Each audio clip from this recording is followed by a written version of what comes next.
নমস্কার দর্শক বন্ধুগণ, আজকে বোরো ধান চাষ সংক্রান্ত বিভিন্ন সমস্যা সমাধানমূলক একটা ভিডিও নিয়ে আপনাদের সামনে হাজির হয়েছি। এবছর আপনারা অনেকে বোরো ধান চাষ করছেন, কারো এই মাস সদ্য 15-20 দিন আগে রোপণ করেছেন, কারো হয়তো বোরো ধানে একেবারে কাঁচথোড় চলছে, কারো বা ধানের গাছের বয়স 30 থেকে 35 দিনের পর্যায়ে চলছে, কারো জমির ধান গাছ যেন একেবারে বসে গেছে, ধান গাছের চেহারা ঝাঁ চকচকে সবুজ চেহারা নেই, ধান গাছের বাড়ান্ত কমে গেছে, ধান গাছের বিভিন্ন শিকড়ের সমস্যা, ধান গাছের পাতার সমস্যা, ধান গাছের কাণ্ড সমস্যা, ধান গাছ হলুদ হয়ে যাচ্ছে, ধান গাছের মধ্যে বিভিন্ন এরকম সমস্যা যদি দেখতে পাওয়া যায়, সেই ক্ষেত্রে এই আজকের ভিডিওটি খুবই গুরুত্বপূর্ণ। অথবা কারো কারো ধান গাছে দেখবেন কাণ্ড একেবারে সরু লিকলিকে, ধান গাছ বৃদ্ধি পাচ্ছে কিন্তু ধান গাছ মোটা নেই। ধান গাছ মোটা কিন্তু না হলে আপনারা ঠিকঠাক ভালো ফলন পাবেন না, ধান গাছের পাশ কাঠি যতই থাকুক না কেন।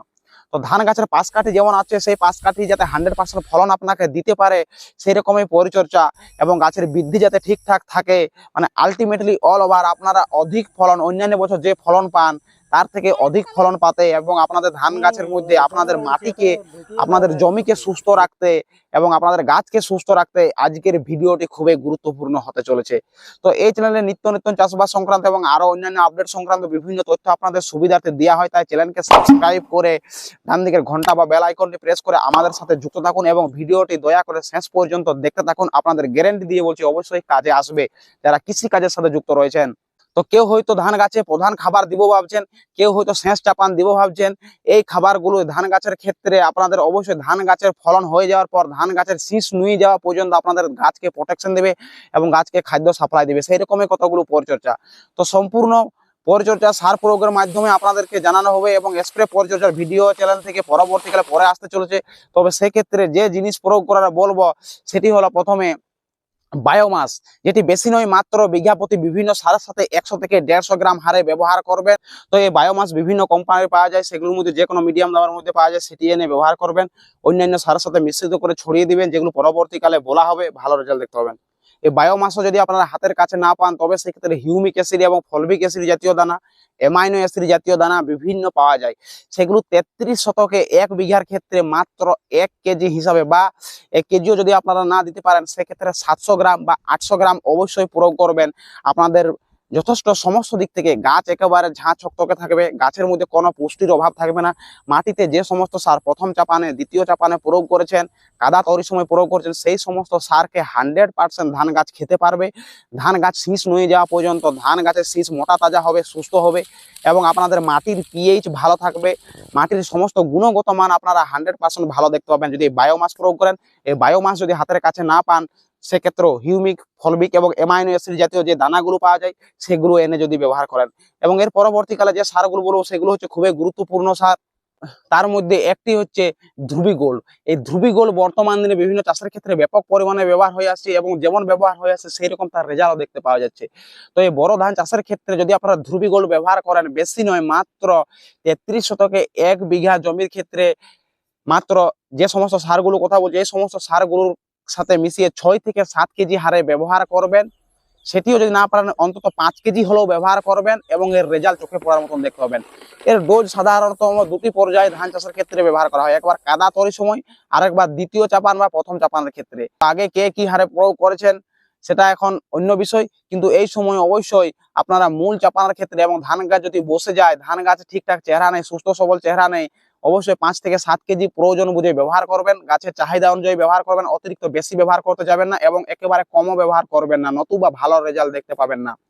তো ধ্রুবী গোল্ড আপনারা ব্যবহার করবেন যার মধ্যে 9 থেকে 10টা বিভিন্ন মাল্টি মাইক্রোনিউট্রিয়েন্ট বিভিন্ন খাদ্য উপাদান থেকে যেগুলো ধান গাছকে যথেষ্ট পুষ্টি সাপ্লাই দেয়। এরপরে মূল সার হিসেবে অবশ্যই যেটি আপনাদেরকে প্রয়োগ করতে হবে হয় এনপিকে জাতীয় সার, যার মধ্যে আপনারা 10-26-26 কম্বিনেশন ব্যবহার করতে পারেন এবং 10-26-26 যদি আপনারা না ব্যবহার করতে চান সেক্ষেত্রে 14-35-14 বা আরো অন্যান্য এনপিকে জাতীয় সার যেখানে ফসফরাস এবং পটাশ একত্রিত ভাবে থাকবে সেটি অবশ্যই প্রয়োগ করতে হবে। এই সময় ডিএপি বা ফসফেট প্রয়োগ করার কোনো প্রয়োজন নেই, আপনারা এনপিকে জাতীয় সার প্রয়োগ করবেন আগে বলা যে সমস্ত সারগুলো বললাম সেগুলোর সাথে কম করে হলেও। তো এই সময় আপনাদের গাছ কি হারে কিরকম রয়েছে, গাছের অবস্থা কিরকম রয়েছে সেই অনুযায়ী ডোজটা কিন্তু আপনাদেরকে এই 10-26-26 এর ক্ষেত্রে 14-35-14 ক্ষেত্রে ডোজটা আপনাদের নিজেদেরকে নির্ধারণ করতে হবে, জমির চাহিদা বুঝে, গাছের গ্রোথ বুঝে, গাছের বৃদ্ধি বুঝে, গাছের চেহারা বুঝে।